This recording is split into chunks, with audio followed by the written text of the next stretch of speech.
opposite. Local families are being split up because there are not enough affordable homes.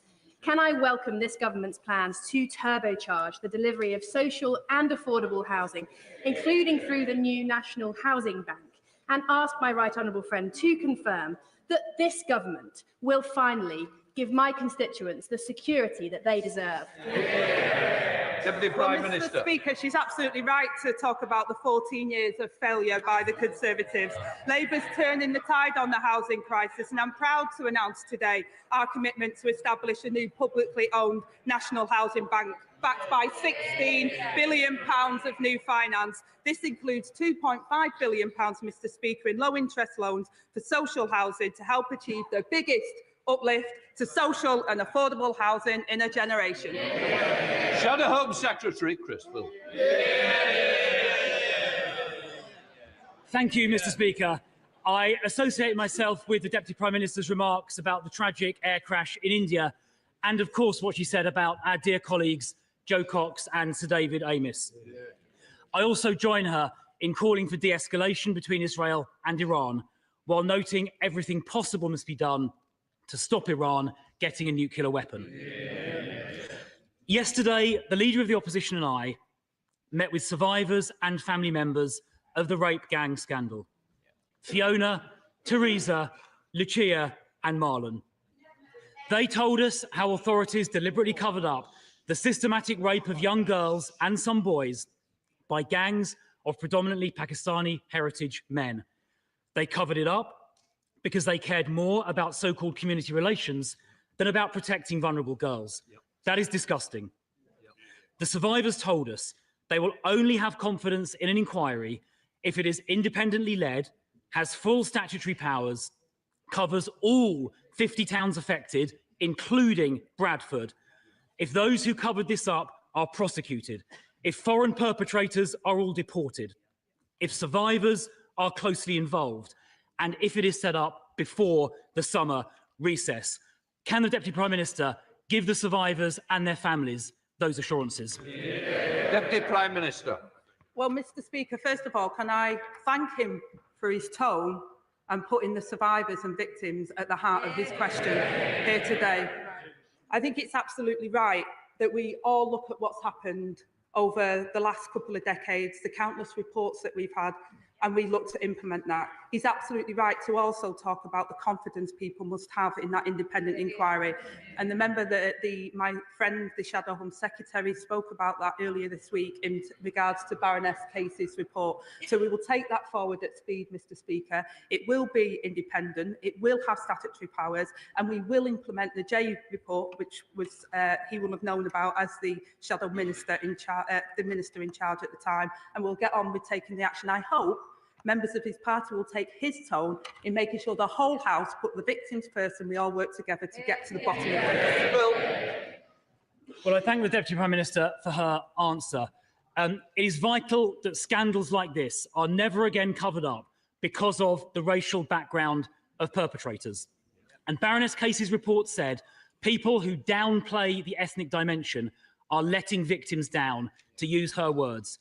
So I do have to raise the language the Prime Minister used in January when he, I'm afraid to say, smeared campaigners as jumping on, quotes, a far-right bandwagon, simply for calling for the very inquiry he has now been forced to set up. Standing up for rape victims is not far-right. So will the Deputy Prime Minister apologise for what the Prime Minister said? Deputy Prime Minister. Well, I say, Mr. Speaker, that the Prime Minister did not just raise issues but acted on them. He brought the first prosecutions against grooming gangs, called for action to address ethnicity issues in 2012. And the honourable member will know that the data that the previous government collected was inaccurate and not complete. And Casey recognised this, and it's one of the recommendations that we will be taking forward. The Prime Minister made those comments specifically about Tory ministers who sat for years in the government and did absolutely nothing about this scandal. Smearing campaigners, standing up for rape victims as far right is completely unacceptable, and the Prime Minister should never have said that. And I commend his predecessor, the member for Richmond, for the grooming gangs task force he set up, which led to 550 arrests in its first year. Now, Baroness Casey's report also said that a significant number of rape gang perpetrators were non-UK nationals or were asylum seekers, many of whom entered the country illegally. And we know, of course, that most illegal immigrants crossing the Channel are young men, contrary to what the Chief Secretary said last week. So does the Deputy Prime Minister now accept that the small boats crisis is a crisis of public safety as well as a border crisis? Deputy Prime Minister. Well, Mr. Speaker, this is a very serious issue and more needs to be done. Let me update the House. Working with our allies, we've carried out a series of major arrests to tackle smuggling gangs behind this vile trade.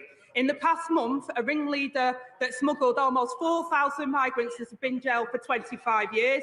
We could go further thanks to the law enforcement agreements we've struck with Germany, Italy, Serbia and the Balkan states. In stark contrast to the honourable gentleman, he was the man at the heart of the Home Office when immigration soared, we lost control of our borders and spent £700 million of taxpayers' money on persuading just 4 volunteers to be removed from Rwanda. I take no lectures.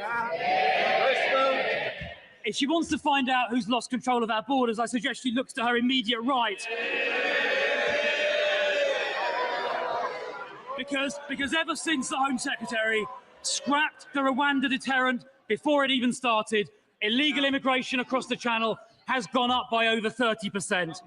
And so far this year, 2025 has been the worst year in history for illegal immigrants crossing the Channel. That is on her watch. That is down to her government. The Prime Minister is now planning crisis talks with President Macron, finally admitting, in his own words, that the situation is deteriorating. The government's laughable plan to smash the gangs lies in tatters. So will she now at last accept we need a removals deterrent so every single illegal immigrant arriving on these shores is immediately removed? Will she commit to that, yes or no? Well, Mr. Speaker, if they want to argue that 40,000 arrivals since July 24 are down to the scrapping of the Rwanda scheme, they need to explain why there were more than 43,000 arrivals in the same period starting in July 22 when the Rwanda agreement was in place. It's absolute rubbish, Mr. Speaker. They lost control of our borders. We're getting control of our borders. He needs to apologise. I don't see how she has the brass neck to claim she's got it under control. When the numbers crossing the Channel this year are the highest in history. She asked about the Rwanda deterrent. I'll repeat, she obviously wasn't listening to what I said earlier. The Rwanda scheme never started. And indeed illegal immigrants in Calais said they were... Order! Just do it. I want to hear the question, and I'm sure our constituents want to hear the question and the answer. Crystal. Thank you, Mr. Speaker. The Rwanda scheme never started. Illegal immigrants in Calais were saying before the election how much they wanted the Prime Minister to get elected because he would help them get here. When Australia started a similar scheme about 10 years ago, it worked within a few months. Now, Mr. Speaker, as a consequence of the government losing control, they are now accommodating growing numbers of illegal immigrants, many of whom cross the Channel, in asylum, hotels and flats. The Home Office's suppliers are now actively offering above-market deals to landlords to get hold of their properties to be used for illegal immigrants.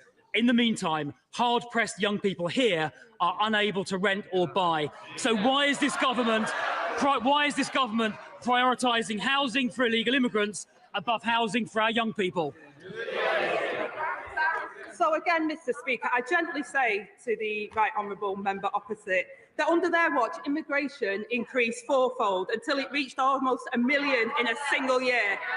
They also created the backlog, 400 hotels, which we've reduced to just over 200 hotels in the first 12 months of us being in government, Mr. Speaker. £1 million a day spiffed up the wall because they were so incompetent. We're building the homes that they failed to deliver over 14 years of consecutive failure by their government. They should apologise while we get on with the job of rebuilding Britain. Grenfell. Goodness me, she's got a cheek. Housing starts in Q4 last year went down.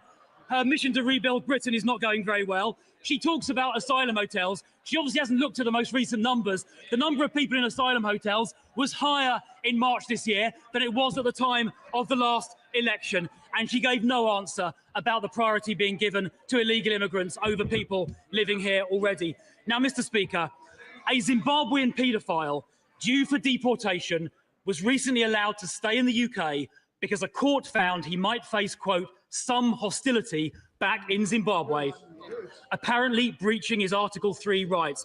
What about the rights of children here to be protected from this dangerous paedophile? Who's looking out for their rights? Not the government. There are thousands of cases like this involving foreign criminals. So there is a solution.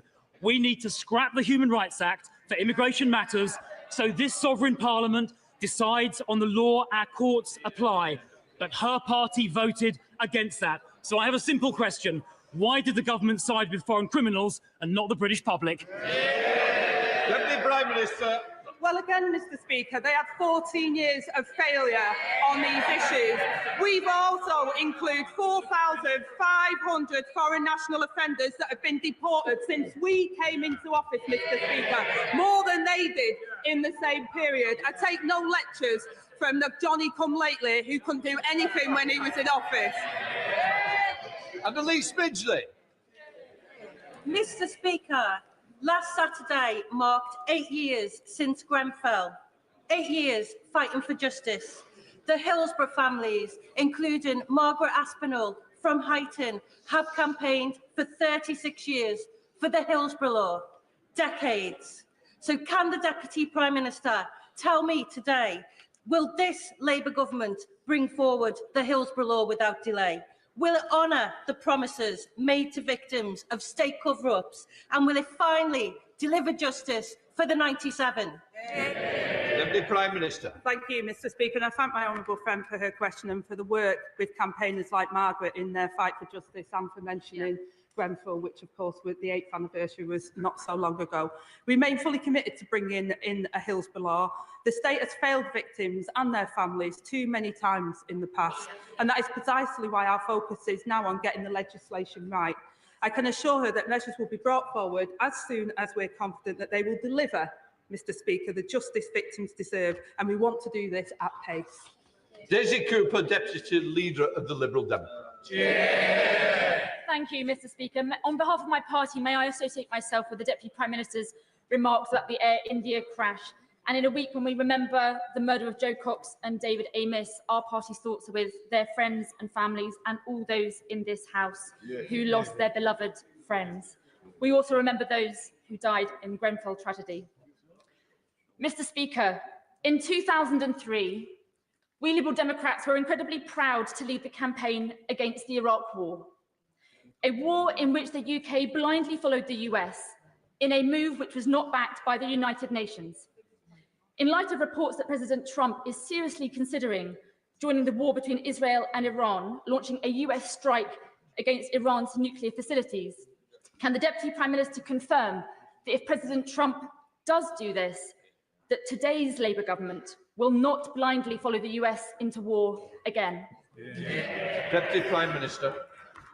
Well, Mr. Speaker, the one thing I will say is we agree with President Trump that Iran must never have nuclear weapons.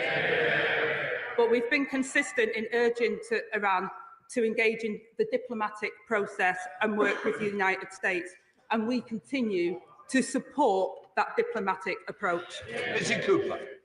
Thank you, Mr. Speaker. I'm grateful to the Deputy Prime Minister, and we support those efforts. Today, the government is set to unveil its plans to cut personal independence payments and carers allowance, a prospect which one of my constituents described as terrifying. Liberal Democrat analysis of the government's own data suggests that 1.3 million disabled people are at risk of losing some support. So can the Deputy Prime Minister honestly say, hand on heart, that this is the change that 1 million disabled people and their carers were promised? Well, Mr. Speaker, Labour is the party of work and also the party of fairness and social justice. We've announced the plan to get Britain working again, and we're clear on the principles, Mr. Speaker, and I want to be clear on that. Those who want to work should be able to work, and those who can never work should be protected. The current system we've inherited doesn't support those that need that support, and also doesn't allow and enable those to get opportunities for employment. I have personal experience of it. I know what the Honourable Lady is saying. I know how some people are fearful of the changes, but this Labour government put its values into place and will ensure that people are supported into it where they can, and where they can't, they are supported. We are the party of the welfare state, Mr. Speaker. We set it up back after the Second World War, and we believe it should be there for people who need it, but we should also help people into work. Sarah Champion. Thank you, Mr. Deputy Speaker. Mr. Deputy Speaker, I welcome the... Yeah? Mr. Speaker, there's too many deputies in the place today. I apologise. Mr. Speaker, I welcome the government's announcement on grooming gangs. I'm sorry for stumbling. I've been floored by the point scoring that's going on around them. On all sides. I wonder if, if the Deputy Prime Minister is aware that the victims and survivors of grooming gangs are being denied compensation by the Criminal Injuries Agency on bizarre technicalities. They also deny all children of online abuse compensation. For me, this is a grave injustice, and they think they're better than the judge and jury. So I wonder what the Deputy Prime Minister plans to do, because personally, I think they should be abolished. Deputy Prime Minister. Well, Mr. Speaker, my honourable friend is a long-standing advocate for child protection, and I pay tribute to her campaigning on these issues. We share her determination to do what is right for the victims and the survivors, and we recognise that no sum of money can ever fully compensate for the horrors that they've experienced. And we are committed to funding efforts to tackle child sexual abuse in the future and support survivors to rebuilding their lives. And that's why we'll make it easier for victims to make personal injury claims through the civil courts by removing the 3-year time limit. And we're redoubling funding for therapeutic support services. Carla Daniel. Mr. Speaker, this week is Refugee Week, an opportunity for this House to show solidarity with those fleeing war, persecution and oppression. Compassion and welcome are core British values, but for decades the Home Office has been undermining those values, as my new report, No Way Home, shows, by treating migration as a crime rather than making it work for our communities and for newcomers. So will the Deputy Prime Minister read the report and consider its recommendation to remove migration from the responsibilities of the failing Home Office? Deputy Prime Minister. Well, Mr. Speaker, I'll commit to reading the Honourable Lady's report, because I think it's important we take all information on these issues. We inherited the asylum system under exceptional strain, which costs up to £9 billion per day, and will end the use of hotels through suitable self-sufficient accommodation for asylum seekers, minimising the impact on local communities, and will protect and support asylum seekers when demonstrating value for the taxpayers. Jodie Gosley. Thank you, Mr. Speaker. On the 1st of July, Warwickshire County Council will permanently remove one of Nuneaton's 2 fire engines.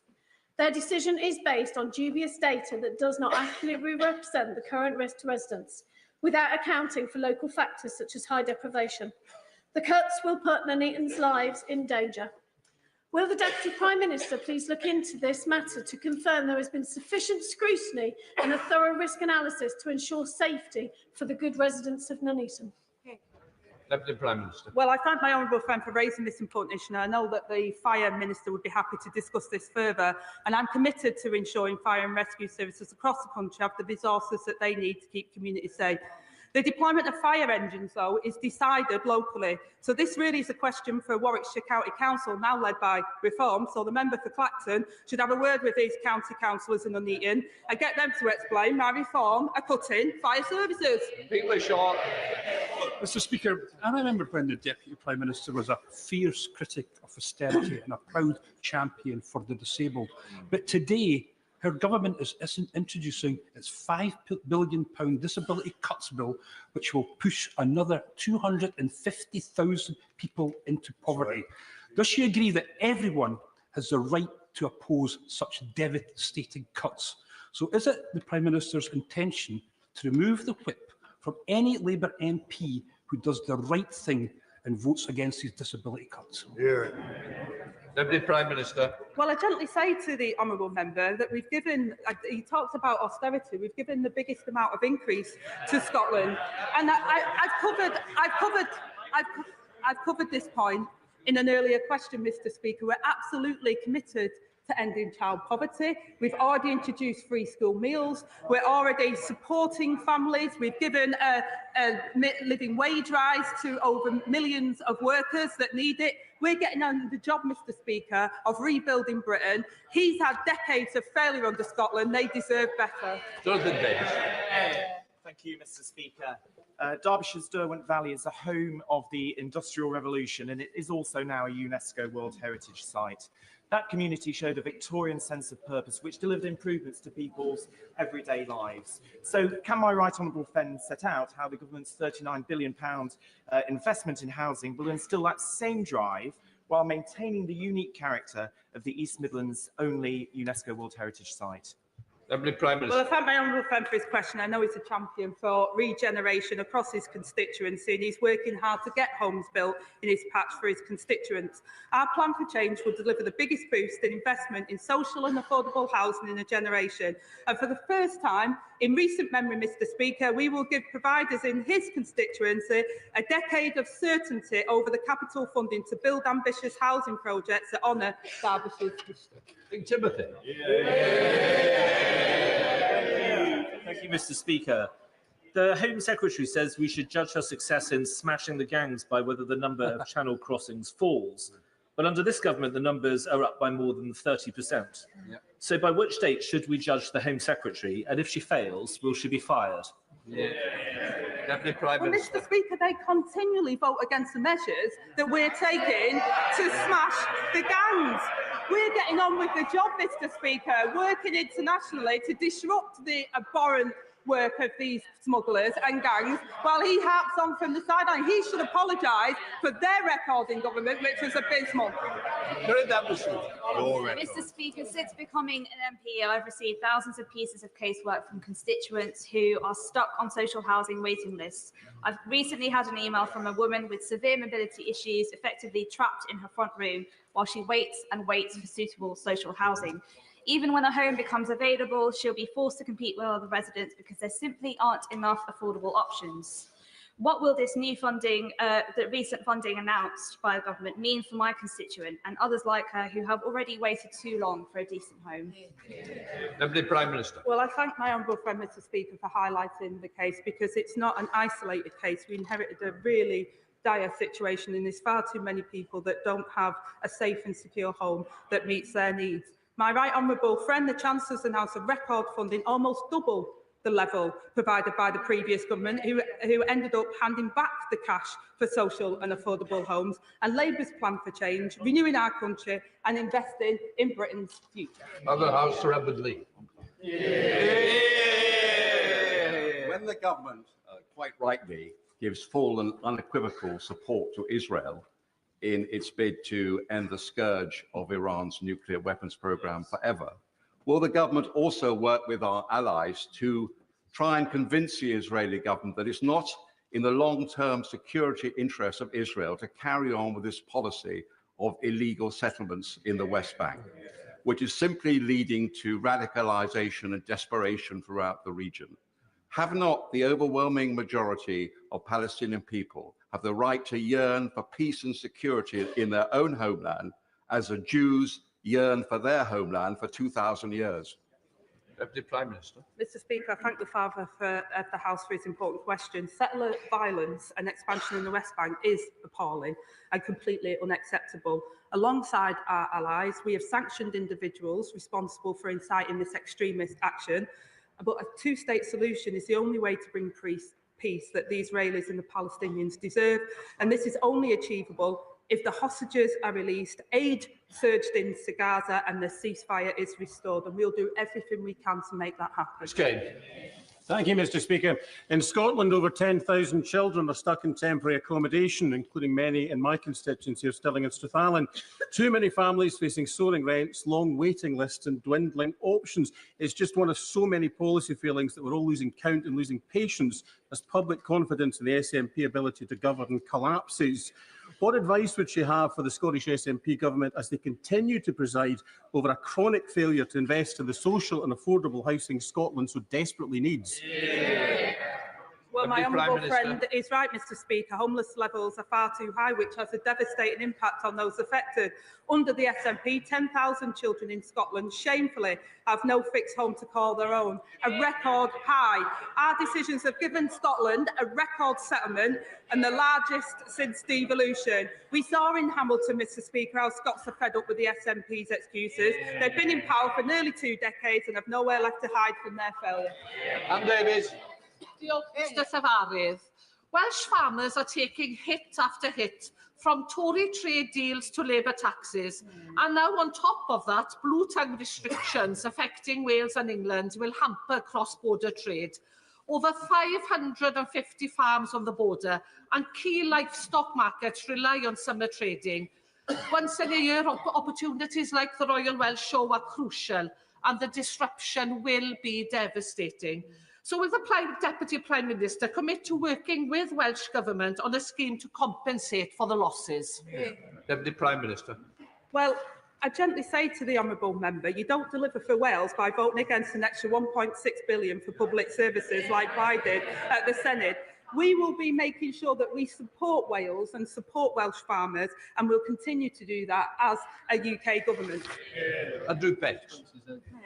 Thank you, Mr. Speaker. In the spending review last week, the government backed Peterborough with support for our new pool and sports quarter in the city. This commitment has the power to turn years of campaigning into a reality.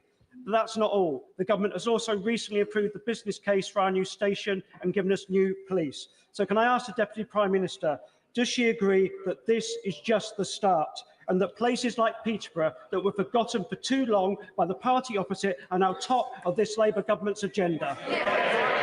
Well, I thank my honourable friend for his comments, and flagged by the two ladies that have made sure that those things happen. The Chancellor's guaranteed funding to accelerate projects like Peterborough's new sports quarter, including, Mr. Speaker, a new Olympic-sized swimming pool. And I can also confirm today that, subject to the business case approval, we will provide nearly £48 million of funding for a new city centre quarter and a refurbished Eastern Station building. Paul Holmes. Recently, a small family business in my constituency was burgled by a prolific offender who was serving an 8-month suspended sentence. The man was caught, arrested, charged and appeared at court, where he was given another 8-month suspended sentence and released. The business was offered £200 in compensation. Does the Deputy Prime Minister think that's justice served, or is this government now soft on crime and soft on the causes of crime? Well, first of all, Mr. Speaker, I'm really sorry to hear about that. Hard-working business people that spend a lot of their time building up a business should expect the full force of the law to protect their property and protect their interests. And can I also, while I've got the opportunity, congratulate the honourable member for running Hamble Valley's very first pub competition this year. I hope I'm going to get an invite. But he's absolutely right, Mr. Speaker, to say that we've got to have increased police numbers and making sure they're responsive to people's concerns. We're doing that. His government let them down. Joe Powell. Mr. Speaker, Saturday marked 8 years since 72 people lost their lives in the Grenfell Tower fire. 8 years without justice, but finally the prospect of some systemic change following the public inquiry. So I welcome the government's commitment to barring all the cited companies from accessing public contracts and its full support to the police investigation to deliver real accountability. Can the Deputy Prime Minister also reassure our community that alongside the Hillsborough Law, the government will consider some independent oversight so that victims from the Post Office to Hillsborough to Grenfell know inquiry recommendations will actually lead to real change? Deputy Prime Minister. I thank my honourable friend. The Grenfell fire was a national tragedy, and we must never forget the 72 lives that were lost. And it was an honour to pay my respects at the 8th anniversary at the weekend. We do remain fully committed to introducing the Hillsborough Law, including a legal duty of candour for public services and criminal sanctions for those who refuse to comply. I know my honourable friend speaks with passion and authority on this. As I speak to the Grenfell community, I know this is something that they really want to see happen as quickly as possible, and we're exploring reforms to inquiries to get to the truth more quickly and deliver the meaningful change that these victims deserve. Peter Fortune. Thank you. Bishop Challoner School has been helping to educate Bromley pupils for nearly 75 years, but it will close its doors in July due to Labour's decision to impose VAT on independent schools. Given the Deputy Prime Minister's well-publicised views on independent schools, does she welcome this closure, or would she like to apologise to the parents, pupils and staff? Deputy Prime Minister. Well, Mr. Speaker, I've said for a long time that the taxpayers of this country shouldn't be subsidising tax breaks for private schools. I welcome all schools that give children a great education, but I'm also determined to ensure we've got qualified teachers in every classroom for every child, something their government failed to do. Alan Johnson. Thank you, Mr. Speaker. As a trained physics teacher and a former engineering lecturer, can I ask the Deputy Prime Minister what this government is doing to help people improve their maths skills after they have left school? I came across an awful case the other day, a 61-year-old man who believed he'd counted up 7 billion of government spending when there was really only 27 million. What can we do for people like the leader of Reform UK, who evidently can't add up? Deputy Prime Minister. Mr. Speaker, my honourable friend highlights an important fact. Reform sums simply don't add up. He'll be pleased to know that we're investing £136 million for skills boot camps, and I will be sure to send the details to the honourable member for Clapton. That completes Deputy Prime Minister's questions. We'll let the front bench change over.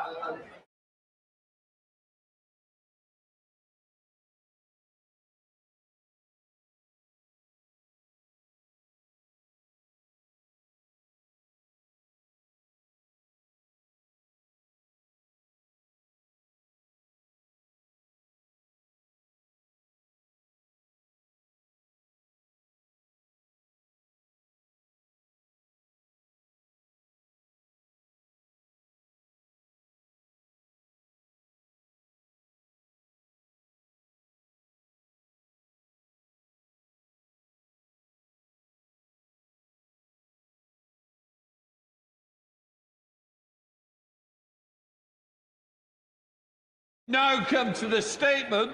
Secretary of State for Transport, Heidi Alexander. Mr. Speaker, with permission, I'd like to make a statement on HS2. As a London councillor over 15 years ago, I remember hearing the then Labour government's bold plans for high-speed rail to link our major cities to address the capacity needs of the future, and in the words of the then Prime Minister Gordon Brown, to join the high-speed revolution sweeping the world. It was a vision of a confident nation, a clear signal our great towns and cities in the Midlands and the North, with potential that had been untapped at best and ignored at worst, could be places of opportunity and aspiration again. That was the promise of HS2. But after a decade and a half of Tory timelines planned then delayed, routes drawn up then cancelled, budgets calculated then blown, promises made then broken, we inherited a project that had lost the trust of the public, that created an image of a Britain woefully unable to deliver big infrastructure projects, and that axed swathes of the country it was originally meant to serve. Phase 1 could end up becoming one of the most expensive railway lines in the world, with projected costs soaring by £37 billion under previous Conservative governments, and £2 billion of taxpayers' money sunk into phase 2 work before it was cancelled by the previous government. There was also clear evidence of poor management. Despite the 2020 Okavi review advising that government halt construction contracts pending improvements in price and simpler engineering, they pressed ahead regardless. It has been no less than a litany of failure. And today I'm drawing a line in the sand, calling time on years of mismanagement, flawed reporting and ineffective oversight. It means this government will get the job done between Birmingham and London. We won't reinstate cancelled sections we can't afford, but we will do the hard but necessary work to rebuild public trust, and we've not wasted any time. Since July, we have appointed new leadership of HS2 Limited to turn this project around. We've made clear to the new Chief Executive, Mark Wilde, that the priority is building the rest of the railway safely at the lowest reasonable cost, even if this takes longer. We've started the year-long task of fundamentally resetting the project, including commissioning infrastructure expert James Stewart to lead a review into governance and oversight. As part of that reset, we have reduced financial delegations to HS2 Limited, placing a lid on spiralling costs until the reset is complete and we regain confidence. And we've supported Mark Wilde's review of the size and cost of HS2 as an organisation. But today we're going further. Mr. Speaker, I can confirm we've published the landmark James Stewart review and the department's response. The review, commissioned in October of last year by my predecessor, was a tough, independent look at how the Department for Transport and Government delivers major projects. The government not only welcomes the review, but we have accepted all the recommendations. My department is already delivering on these, specifically across 5 key areas. First, the lack of oversight and scrutiny. Quite simply, there have been too many dark corners for failure to hide in. The Ministerial Task Force, set up to provide oversight of HS2, had inconsistent attendance from key ministers, including the then Transport Secretary and the then Chief Secretary to the Treasury. The government has re-established the task force with full senior attendance as per the review's recommendations. A new performance programme and shareholder boards will offer much needed oversight and accountability. Secondly, the report highlights HS2 could cost the taxpayer millions more than planned. We'll stop this spiralling any further by delivering all the recommendations on cost control. That starts with HS2 fundamentally changing their approach to estimating costs. It includes certainty over funding, which the spending review has given. And it also means HS2 working with suppliers so their contracts incentivise saving costs for taxpayers. As far as I'm concerned, suppliers should make a better return the more taxpayer money they save. Thirdly, the review identified a deficit in capability and skills, with a fundamental lack of trust between my department and HS2 Limited. I am clear both capability and cultural issues within HS2 must be addressed. The new Chief Executive is already strengthening the organisation, including filling critical gaps in areas such as commercial expertise. And he will be backed by Mike Brown, announced today as the new chair. This is a new era of leadership the project desperately needs, with Mike bringing significant experience as a former TfL commissioner. Mark and Mike were part of the team with me that turned Crossrail into the Elizabeth line. We've done it before and we'll do it again. Fourthly, Euston Station. Between 2019 and 2023, HS2 Limited provided initial designs for Euston Station, coming in almost £2 billion over budget. When asked for a more affordable option, they offered one, costing £400 million more than the first attempt. The word affordable was clearly not part of the HS2 lexicon. The combined cost for these two failed designs, which has now been written off, was more than £250 million. What's more, the previous government announced a Euston ministerial task force. Unbelievably, the task force never met. Mr. Speaker, this government recognises Euston's huge potential, and we've already committed funding to start the tunnelling from Old Oak Common to Euston, and we'll set out more details in our 10-year infrastructure strategy. And finally, we will use James Stewart's findings to transform infrastructure delivery across government. Implementing real change in how we deliver infrastructure is not just for the Department for Transport. This government is committed to implementing these recommendations and adopting a new approach to delivering infrastructure, as will be set out in our upcoming 10-year infrastructure strategy. In that spirit, the Prime Minister has also asked the Cabinet Secretary to consider the implications for the civil service and wider public sector of the issues raised in the report, including whether further action or investigation is warranted. Mr. Speaker, we're wasting no time in delivering on this review, and I will update Parliament on our progress through my 6 monthly reports, even if the information is uncomfortable. Because for a government that last week pledged billions in capital investment for new major projects, that believes in the power of transport infrastructure to improve lives and deliver on our plan for change, this level of failure cannot stand. We will learn the lessons of the past 15 years and restore our reputation of delivering world-class infrastructure projects. Mr. Speaker, I've spoken about our inheritance. I've spoken about James Stewart's review. Let me finally turn to Mark Wilde's initial assessment, which lays bare the shocking mismanagement of the project under previous governments. I will place a copy of his interim findings in the library.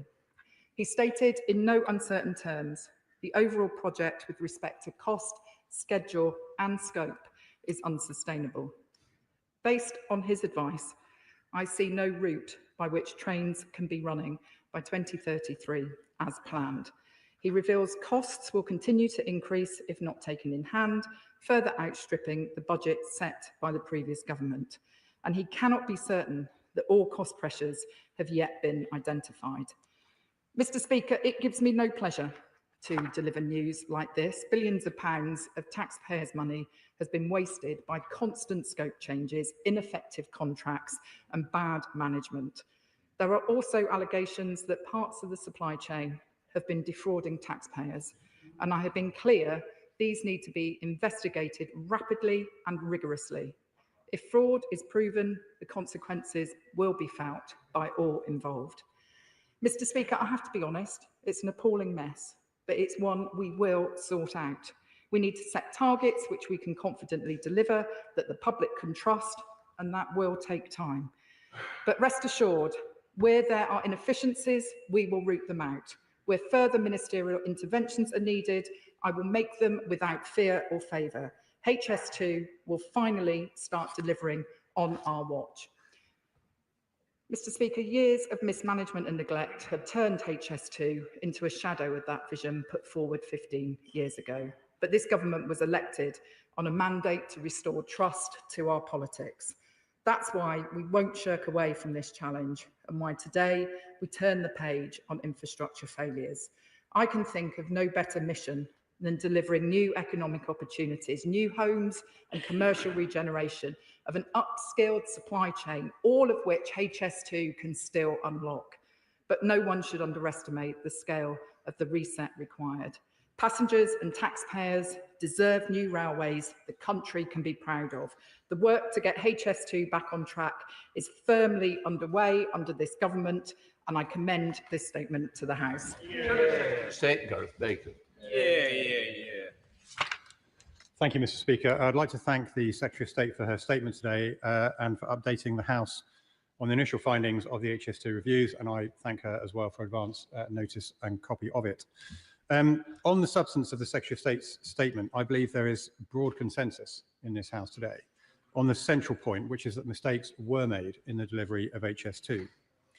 As the Secretary of State has noted, costs more than doubled, the project has been repeatedly delayed, and the pandemic completely changed travel patterns, undercutting the assumptions that guided the original plans and caused construction costs to rise sharply across the world, in some cases by up to 40%, as a result of the supply chain shortages as the world emerged from the crisis. It has long been apparent that HS2 was not going according to plan. Mr. Speaker, in my first 2 years as a member of this House, I sat on the Public Accounts Committee, then chaired by the Honourable Lady, the member for Hackney South and Shoreditch. In the summer of 2021, we published a report on HS2 raising serious concerns in a number of areas with recommendations for how to improve the project. In 2023, the previous government conceded that HS2 was not going to plan and made fundamental changes to it, and the result of that was the cancellation of the northern leg of HS2 and the creation of the Network North plan. Under that plan, £36 billion was to be diverted from the northern leg of HS2 to a multitude of transport projects that would benefit more people in more places more quickly than the then government believed the delivery of HS2 could. But we also recognise that the path that we took to reach that point was not perfect, far from it. And I will not today pretend that the Network North plan was not a product of mistakes we made in the handling of HS2, because it clearly was. As a country, we must learn from those mistakes and we must not repeat them. It is on that note, Mr. Speaker, with your permission, I would like to express my gratitude to Mark Wilde, the Chief Executive Officer of HS2, for his continued efforts in supporting the delivery of the project. Recognising his leadership in rescuing the Crossrail project in London, it was the Noble Lord Harper, then the Secretary of State for Transport, who appointed him to lead HS2 in May 2024. We're all encouraged to see him playing a leading role in overseeing the correction and completion of the project, because his experience will be invaluable in helping to get it back on track. I would also like to welcome the appointment of Mike Brown as the new chairman of HS2 Limited. Like the Secretary of State, I know him from my years in London politics when he was Commissioner of Transport for London. He is a very capable man, and I wish him well in his new role.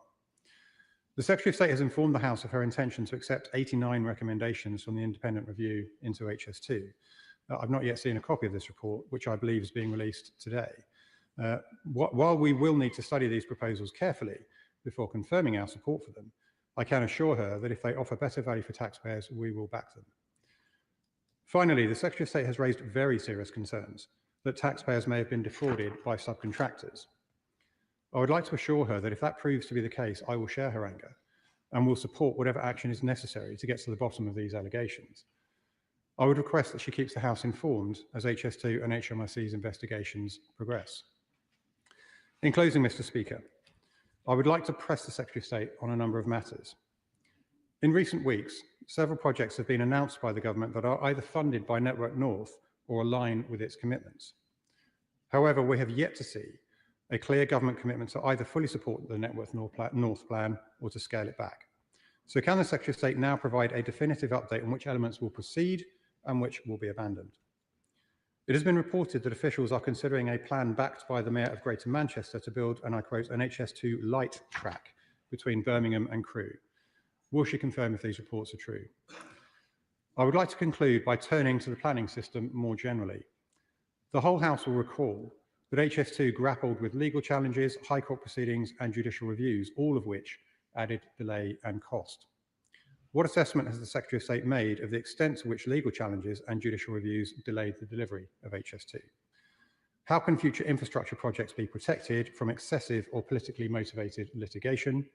And finally, does the Secretary of State believe that sufficient action has been taken to prevent some of the more spurious concerns about such things as bats and newts obstructing future vital infrastructure projects? I thank the honourable gentleman for his response and indeed for the tone in which he made his comments. And I was pleased to hear him acknowledge that mistakes had been made on HS2 by the previous government. I think he described the path as not being perfect. Mr. Speaker, I would go as far as saying it has been a shambolic mess.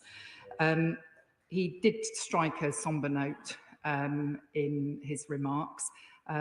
I would ask him perhaps to consider going further once he's had the opportunity to read the full James Stewart report, because I do think an apology on the part of the party opposite for the mess that they left this infrastructure scheme in is undoubtedly warranted. I also thank him for the comments he made about the action that HS2 is taking with